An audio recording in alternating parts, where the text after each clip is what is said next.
Welcome to Moments in the Word. I'm James Tyler, your host. And this afternoon, we'll be reading from Jeremiah chapter number 33, verses 22 through 26. As the host of heaven cannot be numbered, neither the sand of the sea measured, so will I multiply the seed of David my servant, and the Levites that minister unto me. Moreover, the word of the Lord came to Jeremiah, saying, Considerest thou not what this people have spoken, saying, The two families which the Lord hath chosen, he hath even cast them off. Thus they have despised my people, that they should be no more a nation before them. Thus saith the Lord, if my covenant be not with day and night, and if I have not appointed the ordinances of heaven and earth, then will I cast away the seed of Jacob and David my servant, so that I will not take any of his seed to be rulers over the seed of Abraham, Isaac, and Jacob. For I will cause their captivity to return and have mercy on them. Now, when we look at this text here, we see that a strong, profound point is pulled out of this that points us to Jesus as well as ourselves today. This text here that presses us to evaluate where we truly stand with Christ and how we can arise to his standard.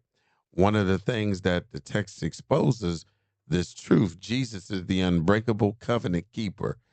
And if his faithfulness is as certain as day and night, then any distance between us and Christ is never because he moved, but because we stopped living in the covenant he secured. Now, how this hits home and why it hits so deep. In these verses, God says his covenant with David and his people is as fixed as the order of creation. If day and night cannot fail, neither can his promises.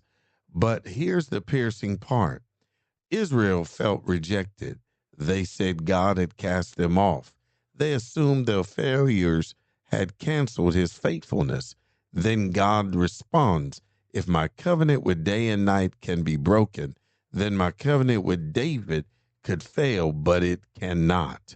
This points us straight to Jesus Christ. He is the Son of David, whose throne is eternal. He is the guarantee of God's covenant mercy.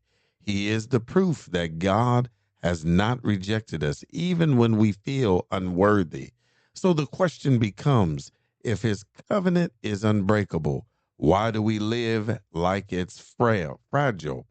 Now, where we are in Christ, there's something else that we need to look at to complete the picture. This passage forces us to ask, do I treat Christ's covenant like a daily anchor or an occasional comfort? Do I live with the consistency of day and night or with spiritual inconsistency? Do I let guilt convince me God has cast me off, even though Jesus proved he hasn't? Am I walking in covenant faithfulness or drifting while assuming grace will cover the distance? God's covenant is steady, but are we? I'm James Tyler, coming to you live from the Castle Studios, and welcome again to Moments in the Word. God bless.